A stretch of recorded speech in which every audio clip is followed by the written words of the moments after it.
Hi everybody, this is Dark Storm Comic Reviews here with a review on Infamous issue 4. And I'm not going to go over everything because I already covered this in my last Infamous comic book review. So if you want more information on Infamous, you can check out my Infamous issue 2 review on Dark Storm Comic Reviews. But anyways, to sum it up, Infamous is based on a PlayStation 3 video game. It's about this guy called Cole McGrath who... Through an explosion by a device called the Ray Spear, he ends up getting like electrical powers, and he also lives in this city called Empire City, which after the explosion, the city basically goes to waste. It develops into a wasteland where like people are starving. Like it's basically a quarantine zone after the explosion. People are struggling for food. People are digging it out of trash cans or wherever they can find food. Basically, it's a Empire City. It's basically it's nothing after the explosion caused by the Ray Spear device. So yeah, Cole with his electrical powers in the game, you can choose whether to be a good guy or a bad guy. You have two paths you can go down, which I think is really cool. And if you go down the good path, you're helping people and stuff like that, and you have like blue lightning. If you go down the bad path, you have a red lightning, and you can destroy people and destroy cars and buildings, and basically kind of just you're a bad guy, so you just do evil stuff. And you get different powers with each. If you're the good guy, you get certain powers, certain electrical powers. If you're the bad guy, you get certain electrical powers. But yeah, that basically sums it up, though. For Infamous, it's a PlayStation 3 exclusive. It's probably my favorite game of all time. So let's get into the story. And this is the comic book based off the game. So the book actually I didn't say this in my last video, but this book actually takes place after the events of the first game and before the events of the second game. So probably should have said that in my last review. I didn't. So there you go. And we got the cover here. Cole McGrath front and center with his electrical abilities. I know it's kind of sunny out today, and we got some soldiers here in the background. Guns pointed at them like they're about ready to have a shootout.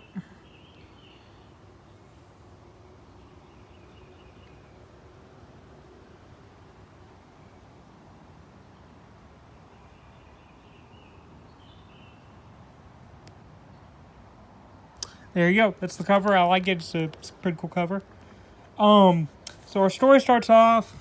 We get Moya from the last issue, who I said she was like basically an FBI agent. She made a deal with Cole. The deal went south, and now she's trying to take him down, basically. But this is actually set, I believe, 24 days before the events in the second issue. So 24 days ago, she goes in and she's actually trying to Moya here. Trying to capture Kessler with her guards. And like I said before, Kessler's like the big main antagonist to the first game, which is just kind of based off of. And as you can see, it doesn't really go well as... Sorry guys, the wind. As you can see, because he shoots like some kind of white sparks out of his gloves. So that's pretty cool. Pretty reminiscent to Cole's powers in a way. Hint, hint. Anyways, but yeah, we see they get fried to death. Hopefully you guys can see this. The sun's kind of shining today. Get fried by the rays that he shoots. Moya's like, who are you? What's going on here? It's like why are you doing this? And he kind of explains that basically what Moya wants to do is she wants to get the Ray. She's looking for the Ray Spear. That's why she came here in the first place. She's looking for the device, the Ray Spear that I was talking about, and she wants to use it for her own purposes. And she's also here to take down Kessler too, but she wants the Ray Spear. And Kessler starts talking about a guy named John White, who is also pretty prominent in the game. And John White is an NSA agent who wants to destroy the Ray Spear because it's powerful. So you basically got one agent here, Moya, who wants to use the Ray Spear for her own purposes. You got another agent called John White who wants to destroy it. And so yeah, that's basically what they're talking about here. And she also goes, you killed like a bunch of people, Kessler. You killed like so many people. I'm not just gonna let you walk out of here. She goes, like, what's your deal? What do you want? And Kessler basically goes, you think I did this just for destruction? No. I got a much bigger purpose in play. And I got a much bigger plan in play, and as he's doing this, something interesting to note is that he pulls out a picture of Cole McGrath and his girlfriend and his girlfriend Trish on their wedding day with Zeke in the background. So this kind of hints to the fact that Kessler kind of has a link to Cole, basically, in the game, which I'm not going to fully divulge into because I don't want to get into big, heavy spoilers, but yeah. So, get on to the next page. We see there's like a drone scout outside because now we're back in the present day, and Moya's basically trying to take down Cole because she already took care of Sasha, as y'all saw from issue 2, so now she wants Cole. And Cole's just here kind of resting on the couch. And then while he's resting, he's kind of dreaming, and he's having this vision, which is just like a destroyed city, like Empire City, or some cities in ruins, as you can see from the picture here. And Kessler's kind of talking to him in his dream, saying, look at this, look at all this destruction, look at all this chaos that has happened. And he goes, I didn't do this. What are you talking about, Kessler? I would never do this. He goes, let me show you something. And Kessler shows Cole his dead daughters that are buried here. He shows, he's like, basically, Cole, this is where my daughters are buried. This is where my wife is buried. This is where my daughters are buried. And he's basically saying it all happened because of you. It all happened, they're buried and they're dead because of you. And, Kessler's kind of blaming all this on Cole. And Cole goes, yeah, my daughters, I wanted to keep my daughters and them safe too, but I couldn't, and it's not my fault. I tried my best. Because it's like, you gotta try better than your best. Love is not a luxury. You gotta be prepared for what's coming. You gotta be prepared for this being called the Beast. It's basically Kessler. I'll get into a little bit of it. Basically, Kessler in the game, he's a bad guy, but he's a bad guy, and he has a link to Cole, but he's also trying to, prepare him for what's to come, basically. That's, his whole motive in the game, is he's doing all this crap to Cole, I'm not going to get into too much, but he does a lot of bad stuff to Cole, but the reason why he does that is because he's trying to, prepare Cole for this being that appears in the second game called the Beast, which is, basically, he's pretty much Galactus from the Marvel Universe. He's like this big, orange, lava-y, fiery monster that you gotta face in the second game. He's like the end-all of end-alls. He's like a gigantic, lava-looking Galactus. It's a giant, lava-rocky-looking Galactus, basically. And the Beast's whole goal is to, destroy the world and everything that's in it. And among other stuff, which I won't get into. But yeah, so Kessler's just trying to prepare Cole to fight this being called the Beast. And that's why he's tormenting him a lot. But anyways, we get out of that dream state. It's freaking windy out here, which is kind of difficult. And then we go to another scene where we're in an evacuation tunnel. The Neon District, I'm trying to read, but it's kind of sunny out here. So we get this scene between Zeke and, I don't know who this guy is, but he's kind of helping Zeke out. And Zeke is, like I said in the earlier issue, he's kind of, he's Cole's best friend. He's Cole's closest friend. And, basically they're talking about how, Zeke's like, I hope Cole's alright. And he goes, don't worry, buddy, we'll find your friend soon enough. And he goes, not like him, to leave his phone off, and they're just kind of chatting with each other. And so, we are going to get into some spoilers here for the game, but there's no other way I can really go around this. So this is, if you don't want spoilers for the game, click off now, but it's pretty interesting stuff. So, the guy's like, what's up with you and Cole? You guys are pretty distant, or you seem to not like each other. And he goes, you really want to know? And he goes, yeah, it's a long walk, so why not? And,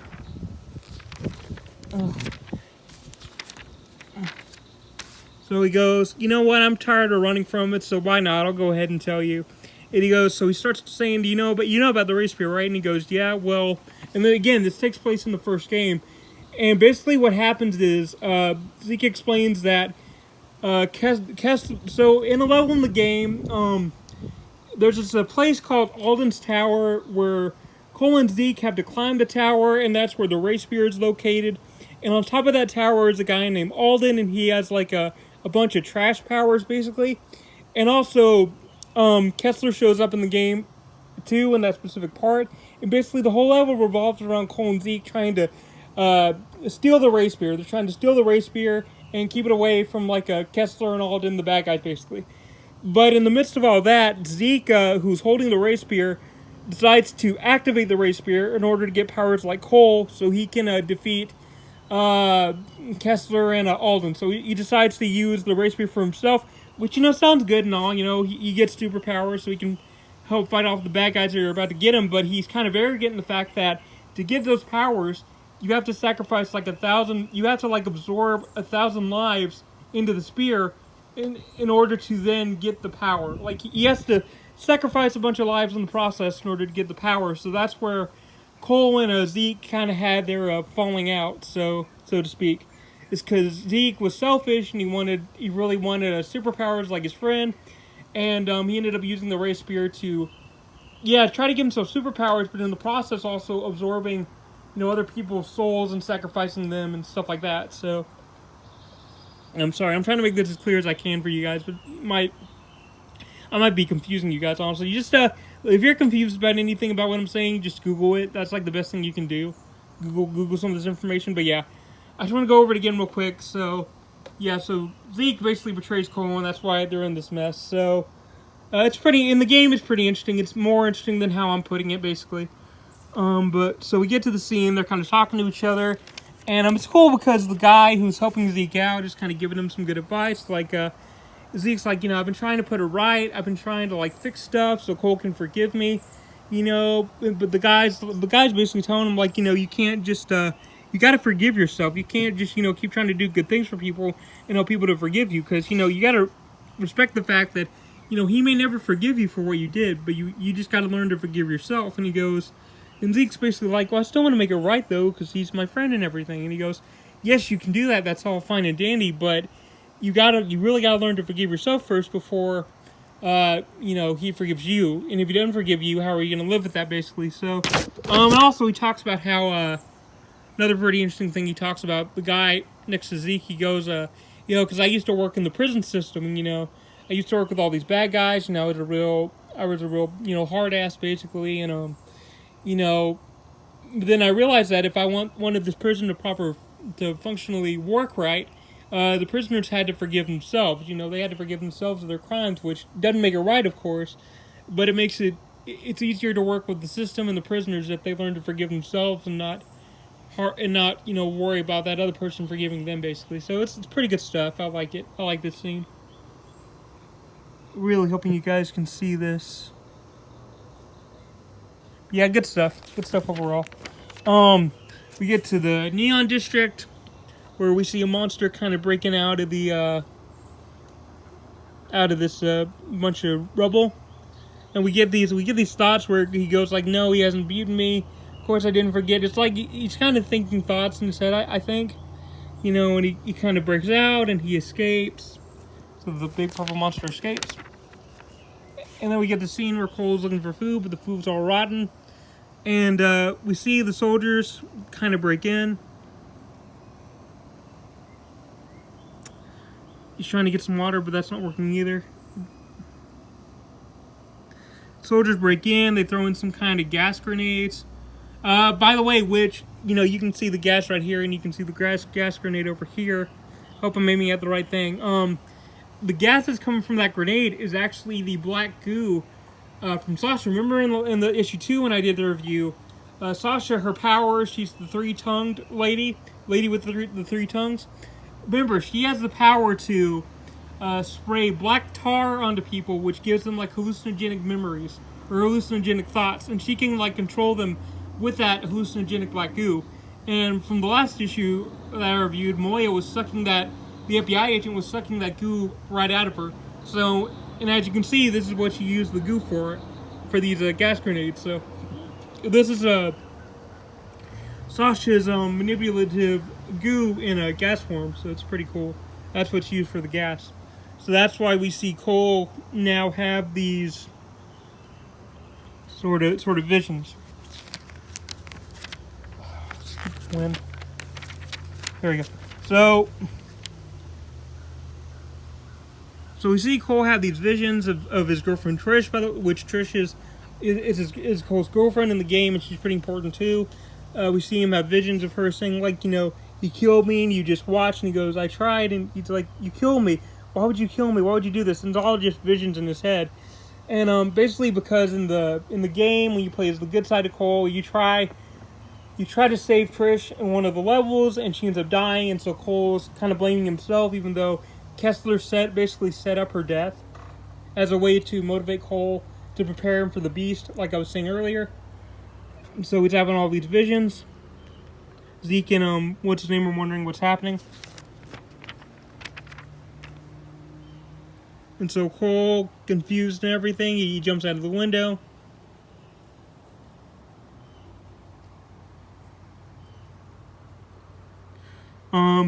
Cole jumps out. He hears a voice in his head, which is actually Sasha's, who's still alive, as you can tell by the purple box here. Telling him it's a lie, Cole, all of it, don't trust it. That's actually Sasha's voice. Cole gets downed. The soldiers are picking him up, and the gas kind of disables him. So, like, Zeke's like, we gotta do something, we gotta do something. It's like, no, Zeke, he'll kill us. Screw that, he's my friend. He goes, no, it'd be better for us to wait to see how this turns out. If we go in rushing, they're gonna kill us all. We gotta be patient. Basically, is what he's telling him. So they pick up Cole, they take him away in the chopper, and Zeke kind of blames himself because he's like, I shouldn't have given him the key to my place. And the other guy goes, don't worry, Zeke, we'll get him back. And as you can see, the purple monster appears over here. Then we get to this next scene in the Neon District where we got two reporters. They kind of stumble into Empire City. They're part of this news report channel called USTV. It's a news report channel in the game. It's made up and fictional. It's like CNN or anything you'd see in real life. But yeah, they're from a reporting company called USTV. They're here looking at, they're news reporters looking at the reports around Empire City. Okay. We see this guy just sitting here. They're investigating what's wrong with this guy. Come to find out that he, he's dead, or he's been dead for a while. And we find out that the daughter of this dead guy, she goes, what are you guys doing here? And they go, we're here to reporting from Empire City. We're here to report on all the stuff that's going on. She goes, basically, just follow me, and I'll tell you about everything. So the reporters aren't in the game. I think they're just for this comic. But we also get to this scene where we see Moya, and she's kind of talking, and she basically goes, you should have just stayed with me, Cole. All this could have been a lot easier, or I wouldn't have had to do the invasion or anything. Everything could have been solved. And Cole's blacking out again, and Moya's like, okay, well, we got him back online. And she goes, good, because we basically, me and you got a lot to talk about, and as you can see, Cole McGrath here is strapped to the chair. See the two guards here. And yep, and here are the people who wrote the book and did the art for it and everything. It's pretty cool. And yeah, that's the end of the book. So, Infamous issue 4, I liked it. I liked the fact that it it dived into Cole a little bit more. We got to see the gas kind of influence his mind, and we got all the visions of his girlfriend tormenting him. I thought that was cool. I thought the stuff with the Zeke and the other guy talking about, how Zeke betrayed Cole. I liked how they kind of went into that. And I thought that was cool. I thought that was really, really cool. And look, if I didn't make this exciting enough, or I didn't, because I felt like I could have done a little bit better with this one, but just Google it if you have any questions about the game. The people, or reviewers will probably do a better job than I am with the game, but I will say, I definitely still recommend picking up this game, or at least Googling it to find out more, because like I said, it is an interesting game. The lore is good. If you like Prototype, you're gonna like these games. You really enjoy it, especially if you're into superheroes and you're tired of Spider-Man. Say you're tired of Spider-Man or Batman, and you want like an original superhero video game story. This is your best bet. Plus, you get to plays the good side and the bad side. So, yeah, so if you have any more information about Infamous or this book or the game, just Google it if I didn't do it justice enough. So, this is Darkstorm Comics signing off. And by the way, I only have 2 and 4. I don't have the other ones. So that's why I'm not probably going to review the other ones for a while, because I got to try to track them down, and these are actually kind of hard comics to track down for some reason. So, but yeah, this is Darkstorm Comics signing off, and I hope you guys have a good day.